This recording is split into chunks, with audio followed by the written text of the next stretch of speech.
Don't you just hate it when you break up with someone and then you tell absolutely everyone everything about your relationship and all the shitty things that they did to you? That if you did get back together, they would be like, oh my god, what's wrong with you? Then all of a sudden you want to get back together. Then you guys are like talking again. Now you're like, okay, if I get back together with them, everyone in my real life won't respect me anymore. So I'm like, well, why did I tell anyone anything in the first place? So this is one great thing about like journals and stuff is you can vent and then you don't have to tell your family personal business about your actual relationship. I think we need to normalize keeping some of that secret in general. And this is not so you can go back to your ex later. It just makes you look better overall, and it's usually not their business anyways. And I understand the whole venting to your friends and family type of thing, because it makes us feel safe and in control of the situation. Also, you vent to people that you love and care about, that care about your well-being. You tell them all these horrible things that he did to you or whatever it is, whether or not it's true. Of course they're not gonna like him anymore. So when you go back to him, they're just like, they feel betrayed. This is also why if you're going to be doing that, you need to try to tell it from his side as well.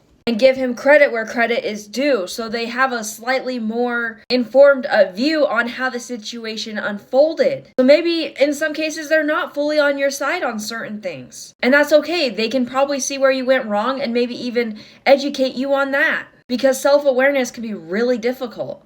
Also, over time, you lose credibility when you do this. Because people stop trusting your judgment. Oh, you couldn't see the red flags in that relationship. Why would I trust you with this thing? They also may assume that you don't practice enough discernment in your dating life. And now, if you're guilty of this, you gotta own it.